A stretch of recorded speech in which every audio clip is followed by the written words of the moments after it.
Bueno, yo sé que estás contenta porque, bueno, se ha concretado la posibilidad de charlar con una dama, con una dama, Con una con una dama, con una señora con todas las letras. Podríamos leer un extensísimo currículum para presentarla, pero es una mujer que es, yo por lo menos considero, y creo que vas a coincidir, Adriana, fundamental en la política argentina de los últimos 40 años. Ha pasado por numerosos cargos públicos, pero ha estado fundamentalmente honrando los cargos públicos. Las cosas pueden salir bien, no pueden salir tan bien, pueden salir definitivamente mal, pero esta es una señora que está con la frente alta de poder decir que ha contribuido a defender la democracia, ¿no? Absolutamente, yo creo que es una de las personas, la considero una de las personas que más ha hecho por la ética dentro de la política. Y ha hecho de su lucha una razón de vida, pero un ejemplo, además de esa lucha. Nosotros no la llamamos para sobarle el lomo, como se dice acá en el campo, no, y decirle no, para nada. todo lo bueno que ha hecho y todo lo linda que es, sino que vamos a procurar ponerla contra el arco, como se dice en términos futboleros. Graciela Fernández Beijide me está escuchando, no se está escuchando. Buen día, ¿cómo le va? Casi estoy por cortar, porque creí que hablaban de otra persona. ¿Cómo está usted? Bien, gracias, muy bien. Bueno. Muy bien, en medio de todo esto que acá es bien cerrado, la de la pandemia, uno siente realmente que está entre cuatro paredes. Supongo, si te envasar el vaso, la sensación debe ser más abierta, o porque uno envidia otras posibilidades, ¿no? No sé cómo la están llevando ustedes, pero acá está bien cerrado por ahora. Pero estoy bien. Pero acá ya se está tornando, son más de 100 días que estamos sin ver a la familia, sin poder prácticamente salir, menos salvo para cosas indispensabilísimas. Y bueno, ya está fastidiando, pero vamos a los bifes. ¿Podemos seguir escribiendo la historia sin volver alguna vez a tropezar con la misma piedra del enfrentamiento, de la falta de diálogos, de la no información veraz y del autoritarismo político? Mira, transformar eso va a llevar tiempo, y sobre todo porque la mayor parte de la gente mira con desconfianza esta cuestión. Y cuando no hay confianza, en realidad cuesta mucho construir instituciones sólidas si se quisiera.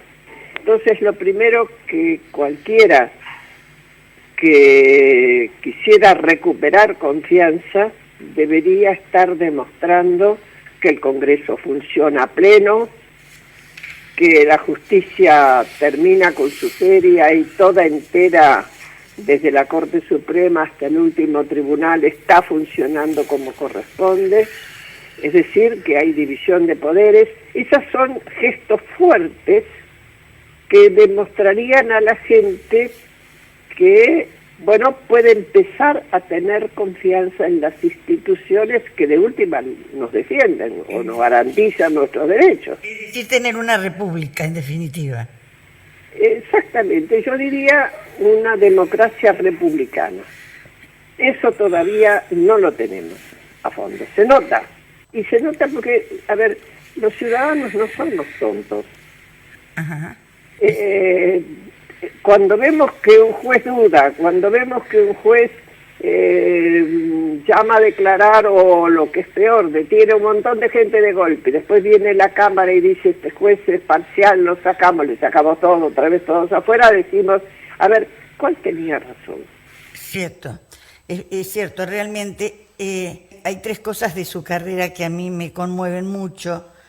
Es haber formado parte de la CONADEP, su lucha inclaudicable de los derechos humanos, y un libro que me conmovió, que se llama Eran hombres, no héroes, en donde hay un análisis previo de la situación en que se vivió en esos momentos y una reflexión o un pensamiento muy profundo de su parte, que creo que es una suma de poder de comprensión, pero además de un activismo pacifista sabio. Yo he llegado a la conclusión, por todo lo que aprendí en los últimos años de la propia dictadura y después, y mucho lo que pensé, y mucha gente con la cual hablé, incluso gente que o estuvo en la violencia directamente y sobrevivió, o la había apoyado y después la criticó duramente. Y cuando uno analiza la violencia como herramienta de la política, es el final, es la muerte de la política. Es la muerte de la política. La política es negociación permanente, no negociado, negociación permanente. Hoy si hay en el mundo una persona que es ejemplo de eso, es Angela Merkel. Angela Merkel, que tiene que trabajar con muchos partidos distintos por el sistema parlamentario que tiene Alemania, no se levanta de la mesa hasta que no consigue un consenso. Y sabe que buscar consenso significa ceder en parte lo que uno quiere para escuchar qué quieren otros. En el caso de la militarización brutalmente rápida que tuvieron acá las organizaciones revolucionarias, sobre todo montoneros después del asesinato de Aramburu, fue exponencialmente veloz y además de eso perdió toda posibilidad de discusión. Por lo tanto, perdió posibilidad de distancia para ver. Se involucró en la violencia y lo que trae eso es más dolor. Había una consigna que era cuanto peor, peor, y en realidad la vida nos ha demostrado que cuanto mejor, mejor. Señora, usted... Perdón, la consigna era cuanto peor, mejor. Me equivoqué, cuanto No. peor, mejor, si no sería lógico. Sí, sí. Y era, la realidad es cuanto mejor, mejor. Bueno, usted es un ejemplo de cómo canalizar el dolor de la mejor manera, porque usted podría haber reaccionado con ánimo de venganza. Usted tenía ni más ni menos que a su chico, a su hijo. Los que somos papás sabemos lo que significa en la lista de los desaparecidos. Sí, pero, a ver, no es que no pasé por ese lugar. Ajá. Es lo lógico y lo normal que le pasa a cualquier ser humano. Por eso el libro se llama Eran humanos, no héroes. Ninguno de nosotros fue héroe. Yo tuve ese odio, tuve esa sed de venganza, yo quería matar. No sé si hubiera podido, si lo hubiera hecho, eso es otra historia, hay que tener índole, después me di cuenta. Pero después me propuse hacer todo lo que estuviera a mi alcance para que los autores de tanta barbaridad, de tanta perversión, fueran presos. Y la verdad que en ese sentido trabajé mucho y junto con otros fui bastante exitosa, en el sentido de que conseguimos suficiente prueba como para que fueran condenados, ¿no? En los tiempos que corren, Graciela, se necesitan, usted dice que no hay héroes, pero ¿se necesitan héroes o se necesitan más ciudadanos comprometidos? No, es que realmente el héroe es muy difícil de conseguir y mucho más para construir. El héroe es simbólico. Ajá. Para construir necesitamos de todos los ciudadanos, de cada uno, el que continúa y permanentemente hace su trabajo. Por eso mismo, porque la gente se ocupa de lo que tiene que hacer, o no se ocupa, si no le da la gana, se vota y se elige representantes. Un presidente de la nación, por mucho poder que tenga, es nada más y nada menos que el representante de aquellos que pusieron los votos, lo mismo los diputados y lo mismo los senadores a nivel de las provincias. Por eso nosotros gobernamos por delegación y por eso cada 2 años se cambian las cámaras con el voto también y se vota cada 4, y nuestro voto es nuestra herramienta para cambiar eventualmente. Ahora, convengamos que pareciera que en esta joven democracia argentina lo que hacemos cada vez que votamos es, de acuerdo al resultado, dar 2 pasos para atrás. Depende en qué, porque según qué tipo de gobiernos, lo que ha ocurrido es que el problema de las crisis económicas, que en realidad se remontan a muchísimos años atrás, de los que algunos ni siquiera vivían cuando ocurrió la primera crisis económica fuerte, la tuvo Perón en el año 49, poco después de ser electo, y después se fue repitiendo, y el nivel de producción que la Argentina fue bueno siempre, sobre todo porque producía alimentos que al mundo le venían bien, y hemos exportado suficientemente y otras cosas también. Después se fue paralizando, y ahora hace cosa de 40 años es como un corsi recorsi, es como si nos mordiéramos la cola, perdón. Repetimos cada 10 años una crisis económica y no aprendemos a cuando tenemos mucho ingreso, como fue en el 2005-2006, que hubo un ingreso muy fuerte por el consumo de China, de las commodities de toda Latinoamérica. No hicimos un fondo anticíclico, por ejemplo, sabiendo los antecedentes de nuestras crisis. Al contrario, se creó una especie de clase burguesa especial, empresaria especial de amigos. Ajá. Los Cristóbal López, los Báez, todos ellos vienen de ahí. Son todos grupos que se fueron formando al calor del gobierno para las necesidades de un gobierno, no de un país. Graciela, ¿cuál es a su criterio la mejor cualidad de un gobernante y qué tenemos que hacer los ciudadanos para tener la patria que nos merecemos? Bueno, los ciudadanos por lo pronto tenemos que ser tan exigentes como nos permite nuestro sistema. Participar, actuar y hasta expresarnos públicamente cuando lo queremos. En el 2008, a raíz de la 125, la gente se expresó públicamente y frenó una ley que castigaba al campo. Eso es una práctica razonablemente democrática en tanto y en cuanto no se destruyan cosas, ¿no? Y propiedad privada. ¿Y qué tenemos que hacer? ¿Qué tiene que hacer un gobierno? Lo que tiene que hacer un gobierno es preocuparse más que nada por la cuestión institucional, que es lo que le corresponde en lo inmediato, pero además por el tema educación. Analicemos, por favor, un minuto. En esta época, justamente por la pandemia, casi todos aprendimos a manejar, no solo la computadora que ya manejábamos de antes, los que manejábamos, sino sistemas de comunicación a través de la computadora, de los teléfonos, de las tablets, como es el Zoom, como es el Periscope, como es el Google Meet, etcétera, para encontrarnos, ya que no podemos hacerlo personalmente. Yo tengo reuniones de Zoom casi uno por día.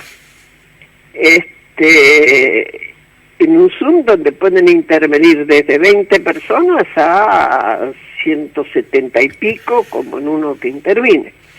Es decir, la tecnología avanza y requiere de todos nuestros conocimientos. Ahora, ¿qué hacemos con la cantidad de niños que están en la pobreza más absoluta y que si no nos ocupamos para que reciban un fuerte influjo de la educación moderna, están destinados a recrear la misma situación? ¿Por qué hay provincias donde uno puede ver que hay buenas escuelas, que hay técnicos que salen, que emergen, que hay universidades potentes, y hay otras provincias donde el único trabajo que hay prácticamente es el trabajo público. Mientras no arreglemos esa desigualdad, y es difícil pensar en un crecimiento sostenido.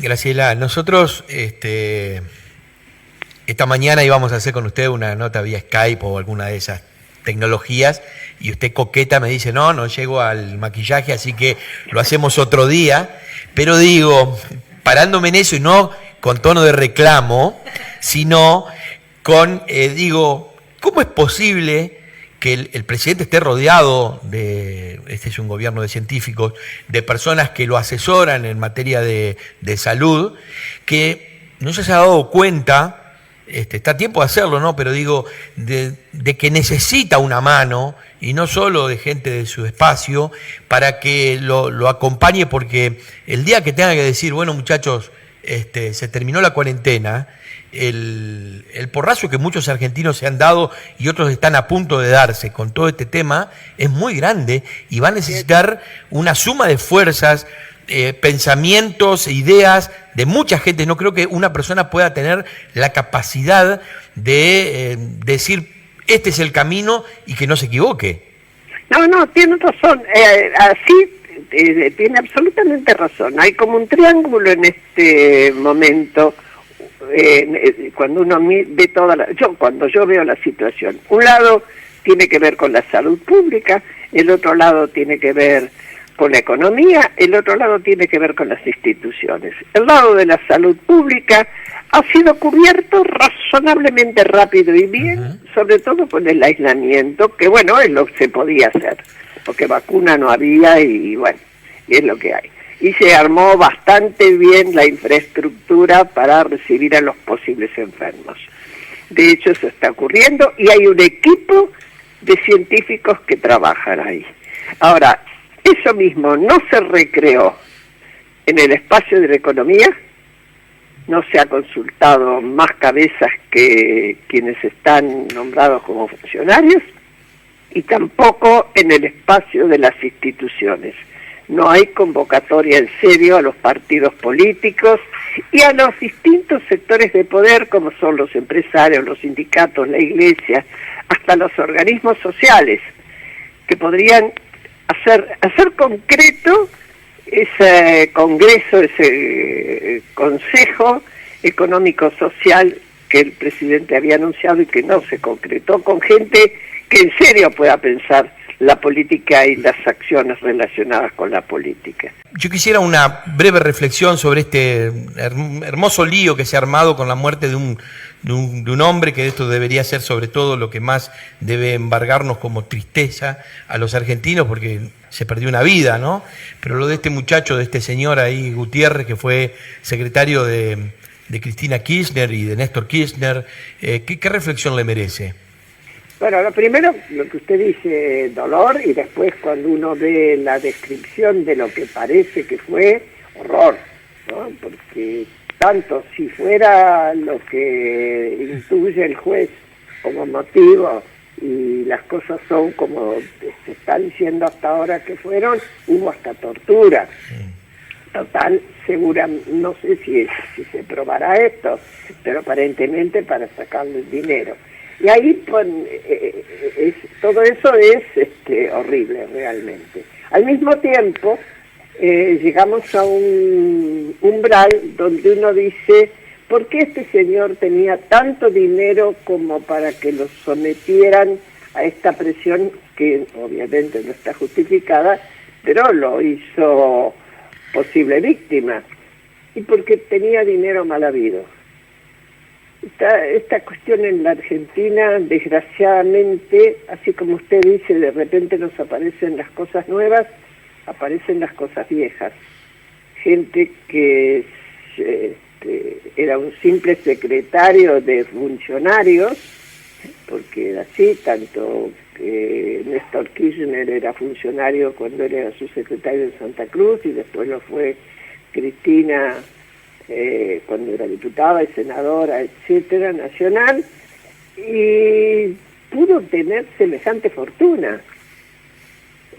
Nos habla de un aprovechamiento del poder, no solo para aquellos que lo detentaban, sino para los que los ayudaban, es decir, para los que estaban alrededor, que era como una especie de premio, ¿no? Esto aún no está resuelto, espero que se resuelva lo antes posible. Es realmente repudiable y además casi inexplicable, porque ha sido todo tan torpe, y encima los propios presuntos autores ligados también a la élite de Santa Cruz, porque parece que dos de ellos, según se dice, los más cercanos aparentemente, son nietos del escribano que hacía todas las escrituras de mucha gente, entre otras de la familia Kirchner. Es decir, en una provincia y una ciudad como es Río Gallegos, donde son pocos los habitantes y donde todo el mundo se conoce mucho, el abuelo de dos de estos muchachos es una persona muy conocida. Realmente complicado el caso, pero al final, cuando uno piensa así a la distancia en la Argentina, desgraciadamente en los últimos tiempos, más allá de la muerte, no nos suena tan raro, ¿no? El presidente tiene una interna feroz, aunque no lo quiera decir. El kirchnerismo lo sigue de cerca, le va a disputar poder, de hecho le está ganando espacios en los lugares donde hay más dinero, y además está reacio a que eso ocurra.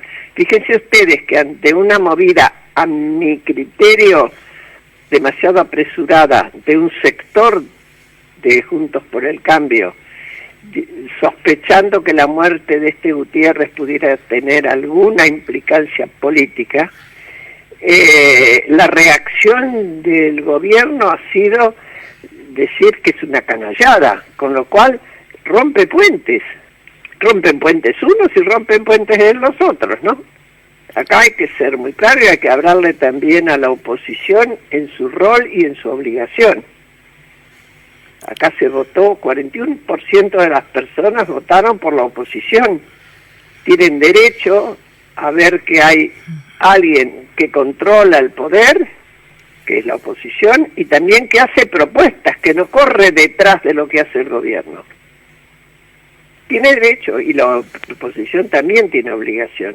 Yo creo que los ciudadanos lo que tenemos que tener claro son estas cosas y expresarlas donde podemos, ustedes por este medio, por ejemplo.